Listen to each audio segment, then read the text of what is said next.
well supplied and prosperous have always held more than ordinary interest for me. That explains why I'm in Minneapolis, looking up at the offices of the Minneapolis and St. Louis Railway. And my call on the president of the road. Good morning, Mr. Sprague. Good morning, Mr. Lee. I'm sure you remember Mr. Henry Westerman of Montgomery, Minnesota. He's one of our best shippers. Very nice to see you again, sir. Our shipper friends are most important to the M&StL. Won't you please sit down? Mr. Sprague, I have an unusual request to make of you. I'd like to take a trip on one of your fast freights. That's not such an unusual request. 99 men out of 100 are descendants of Casey Jones. Ordinarily, it wouldn't be possible to make such a trip because our fast schedule give us time to handle passengers. However, we made special arrangements for a camera crew to take pictures from one of our freight trains. You might accompany them if you like. That sounds good to me. All right, we'll make the arrangements. Mr. Leake, will you please ask Mr. Devens to step in a minute? Certainly. Before you start out, I'd like to tell you a little about our railroad. You'll see the shops and yards before you go. When you leave Minneapolis, you'll be on the main line. We have about 1,500 miles of mainline trackage serving the breadbasket of America. From Minneapolis, our lines extend to Aberdeen, South Dakota, to Des Moines, Iowa, and to Peoria, Illinois. These lines constitute an important transportation unit. They serve a prosperous and highly developed agricultural and industrial area in 4 Midwestern states. In our territory, as in all of the United States, most freight is handled by railroads. They transport raw materials and finished products all over the Midwest and to and from every corner of the United States. Here's Mr. Devens now. Mr. Westerman, I'd like you to meet Mr. Devens, the Vice President and General Manager of our railroad. Good morning, Mr. Devens. Good morning. Mr. Westerman wants to take a trip on one of our fast freights. Would it be possible for him to travel with a camera crew? I think it would. I'll be glad to make the arrangements for you. Fine. Mr. Devens will take good care of you. Good luck on your trip. Thanks for your interest. I suggest you go through our shops first to see how we keep our cars and engines ready for fast freight service.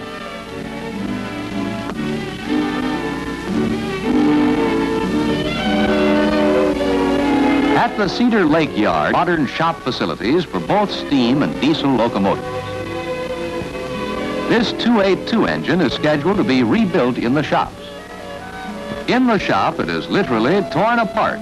Workmen swarm around it like bees around a beehive. Everything that is subject to wear, corrosion, or heat is repaired or replaced.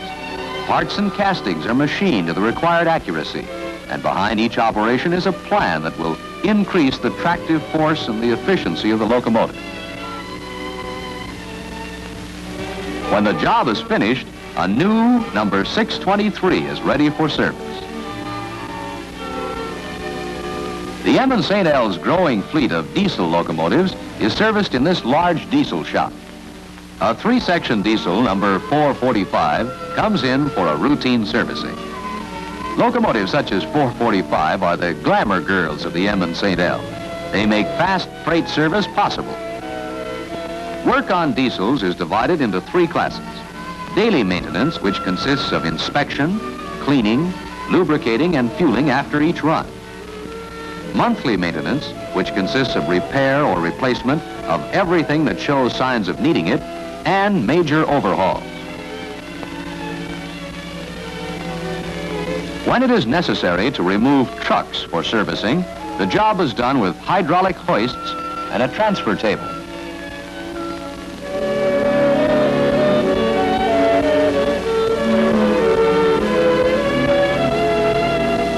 Now number 445 is ready for its run tomorrow morning to Peoria, and we're going on that trip.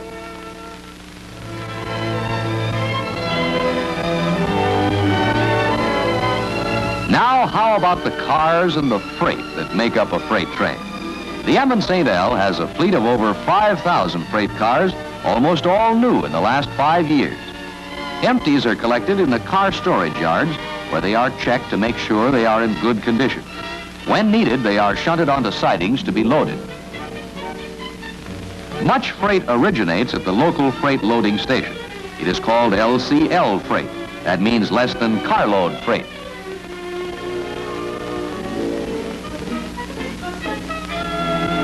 Twin City industrial plants originate a large percentage of the freight. This creosoting plant depends upon the M&StL to transport logs and ties. The M&StL supplies the only railroad service to the municipally owned Minneapolis barge terminal on the Mississippi River. The railroad will deliver this coal to dealers in all parts of the upper Midwest. Grain and grain products are transported to the river terminal for shipment downriver. The famous Minneapolis Milling District is served by the M&StL through its subsidiary, the Railway Transfer Company. The shipment of grain, flour, and feeds, and of other products from fertile farms accounts for nearly 1/3 of the freight traffic of the M&StL. After the cars are loaded locally or transferred from other lines, they are sent to the car classification yards, one of the busiest places on any busy railroad. Here, new trains are made up of cars destined for locations along the line and for delivery to connecting roads for movement beyond the M&StL. This is our train being made up now.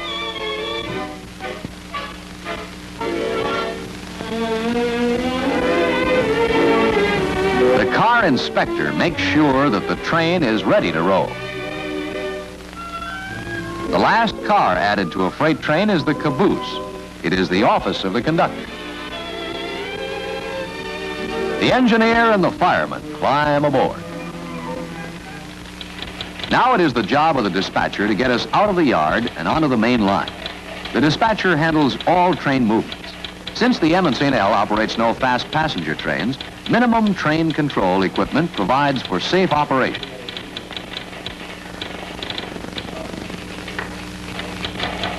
The schedule calls for departing Minneapolis at 5:20 a.m.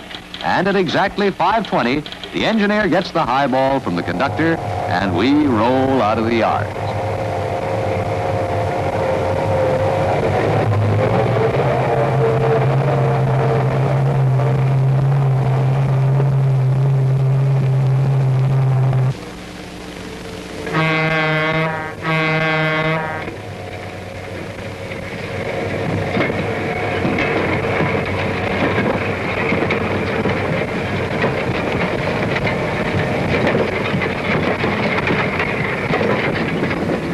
Soon, Minneapolis disappears behind us.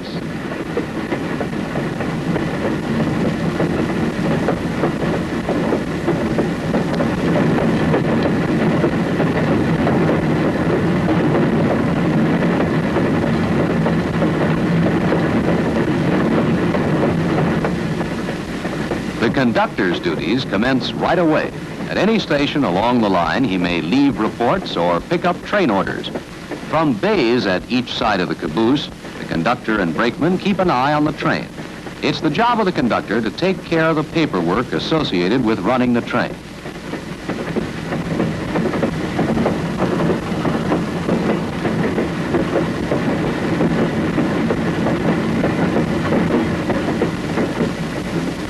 Here he makes up his consist list and wheel report. This is a record of the car numbers which make up his train, what the cars contain, the destination of each, and the ton miles handled. Outside Minneapolis, we pass through rich farmland. At Chaska, Minnesota, this sugar beet refinery processes an important farm crop. Through the M&StL, sugar beet growers, refiners, and consumers in the territory are knit together in an economic unit.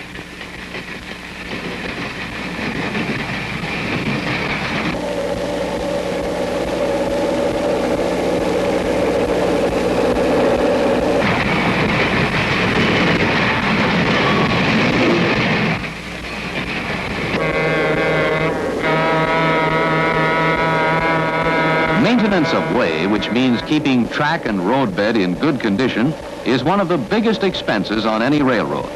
Embankments must be kept at proper height, level and width of base.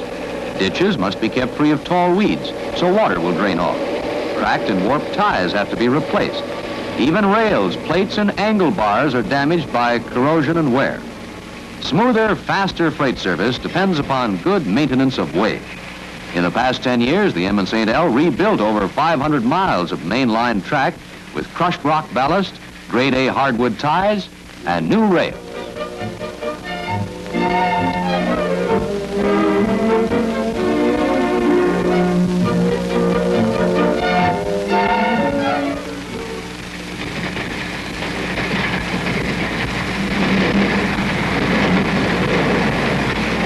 Flour mills like this one at New Prague use dependable railroad freight service. Farming is big business in the states the M&StL serves. Because of the railroad, farm produce can be shipped to distant places for only a few pennies per bushel. That farm looks familiar. Why, sure, it's just outside of Montgomery, my hometown. We're pulling into Montgomery now. This is our main street. Montgomery is not large, but it's clean and prosperous and getting bigger every day. Just off Main Street is my lumber yard.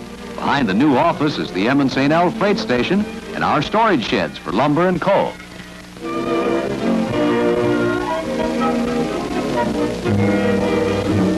The M&StL also serves this large canning factory in our town.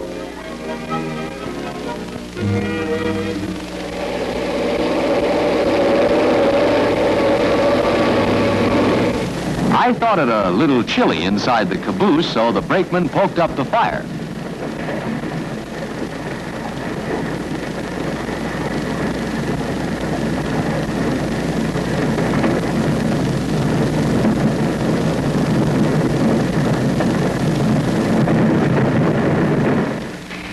Brakemen don't do this for fun. Walking on top of the cars forms part of their inspection routine.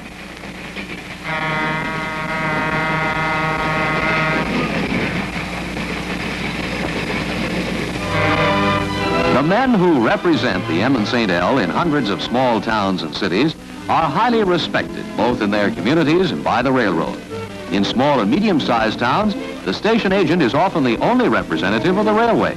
He is a passenger agent, freight agent, express agent, and in general holds the strings that tie his community to the multi-billion-dollar railroad transportation system.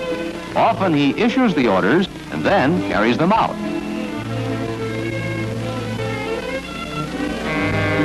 New equipment on the M&StL includes new streamlined lightweight passenger coaches.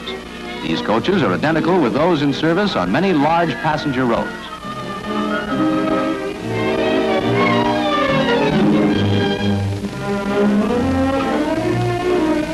Each car costs about $100,000. They are made of stainless steel and are air-conditioned. 64 passengers travel in comfort in deep cushioned chairs in these modern coaches. One of the new coaches is in daily operation on each of 6 M&StL passenger trains.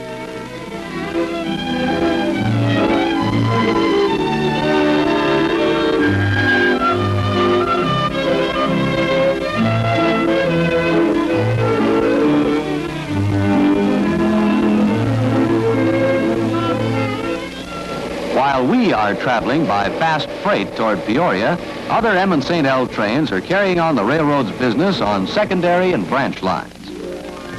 Grain fields in South Dakota and Minnesota annually give up their bountiful harvest. Almost every town on the Aberdeen to Minneapolis division has one or more grain elevators. All of them depend upon the railroad to carry their grain to a terminal market.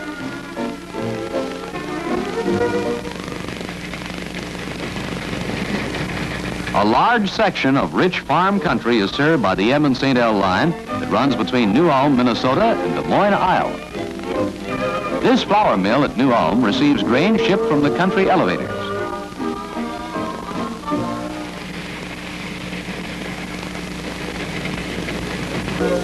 While we have taken a side trip on other lines, our freight train has been clipping off the miles toward Peoria.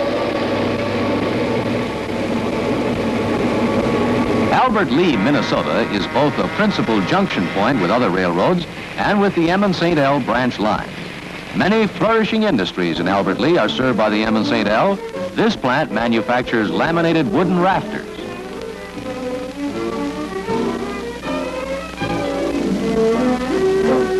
In the Albert Lea yards each year, many thousands of loaded freight cars are turned over to the M&StL for delivery to consignees or to connecting lines at Minneapolis or Peoria. Here, a busy switch engine goes about the job of making up a new train in the Albert Lee yards.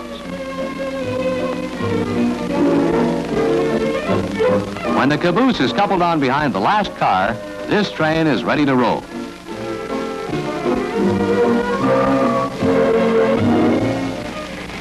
After a short stop at Albert Lee, our train is on the way once again.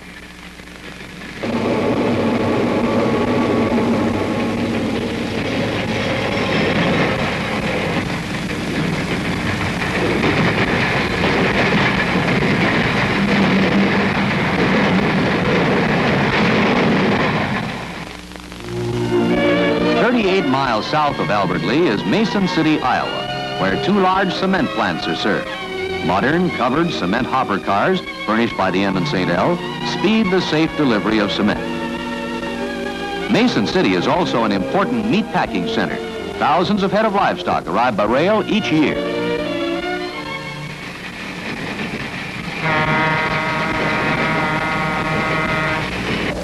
One reason for the M&StL's value to shippers is that it occupies a tie-in position with many other railroads. It lies in the middle of the heartland of America. Numerous junction points make transfers to and from other lines speedy and efficient. No longer need shipments from far points destined for the Middle West be slowed down as they near their destination. When transfer is made to the M&StL, shipments travel by fast freight all the way.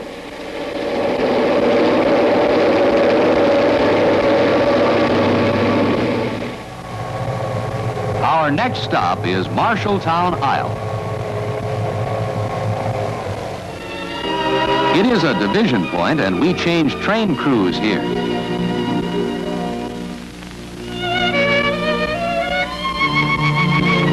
The railway's principal car building and repair shops and one of its locomotive shops are located at Marshalltown. These shops handle anything from minor car repairs to complete rebuilding jobs.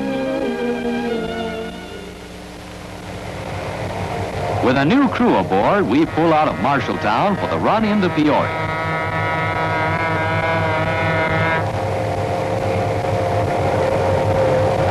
The engineer told me that starting a heavy freight train is a skillful job. Just enough power must be applied to shake out the slack between the cars. That's the first step. After the train starts rolling, more power is gradually applied, building the train up to the desired speed.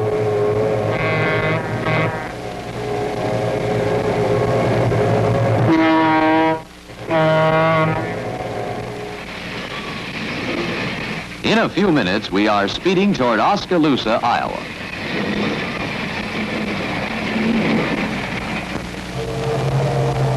At the north end of the Oskaloosa yards, we went into a passing track to meet an extra out of Peoria, westbound to Minneapolis. These powerful, sleek diesels appear to haul these long trains with little effort. There's 4,000 horsepower in the 3 units. From that stock shed on the right, livestock is shipped to market via the M&StL.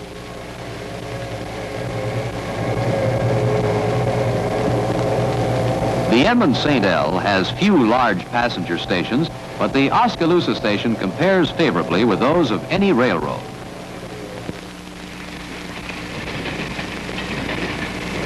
At Keithsburg, Illinois, the M&StL bridges the mighty Mississippi River.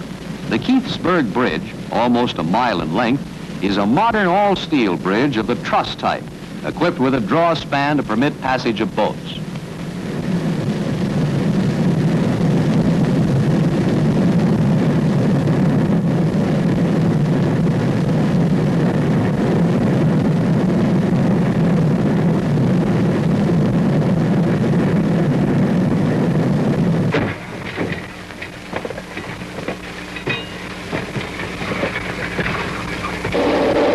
The next 100 miles, which we travel in about 3 hours, brings us into the northern Illinois coal field area. The big open pit mines at Middle Grove and Rapitea produce around 90% of the coal traffic originated or loaded by the M&StL. The overburden on top of the coal is stripped away in bites of 35 cubic yards.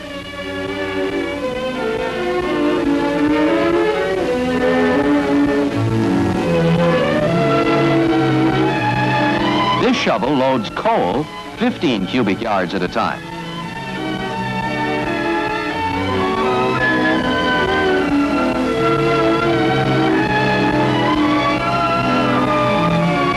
At the railhead, the coal is loaded into hopper cars for transportation to the tipple, where the M&StL takes over.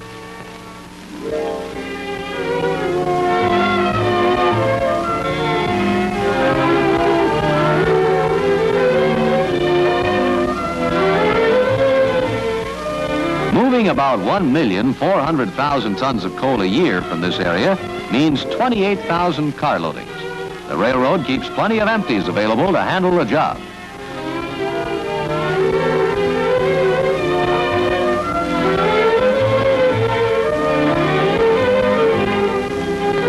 At the tipple, the coal is screened, graded, and loaded into modern M&StL hopper cars. Loaded cars leave the tipple by gravity on their way to classification yards where trains are made up.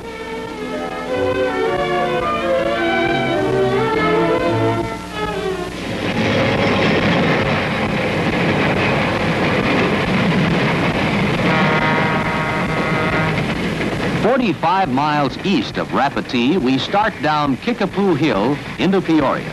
This grade is the steepest of any on the entire line. Under the bridge and into the yard area, number 445 and its train of cars arrives in Peoria, eastern terminus of the line, just 17 hours after leaving Minneapolis.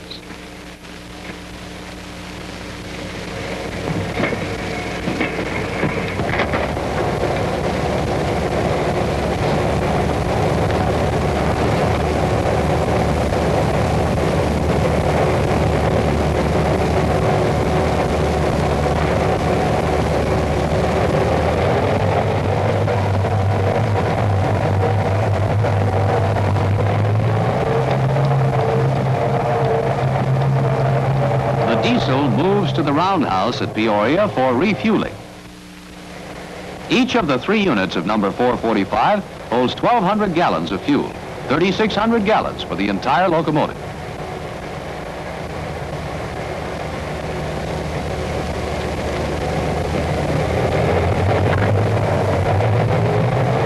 Now into the shop for an end of the run checkover. Yard engines now move in and break up the 85-car train. For many of the cars we have hauled, Peoria is only the first step in a long journey. When freight is routed to southern and eastern lines via the Peoria Gateway, transfer is quickly accomplished.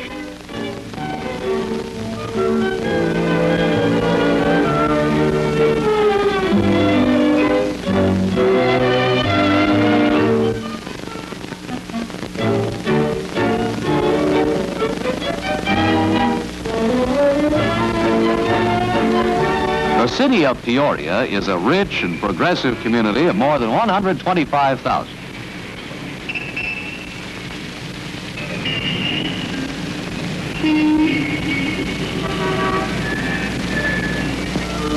This big Peoria plant is one of the country's largest manufacturers of beverages from grain.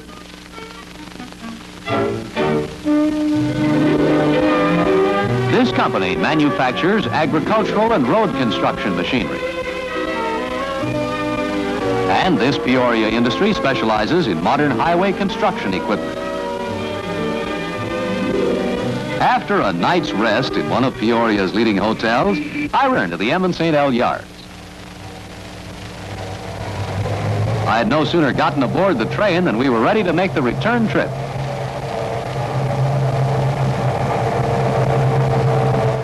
In about 17 hours, we'll be back in Minneapolis. Well, I hope you've enjoyed the trip. It's been interesting to see firsthand how the M&StL people run the railroad over which I ship so much freight. Our nation's railroads knit together our farms, villages, factories, and cities, forming one great productive machine. More than any other single factor, railroads have made possible the American way of life.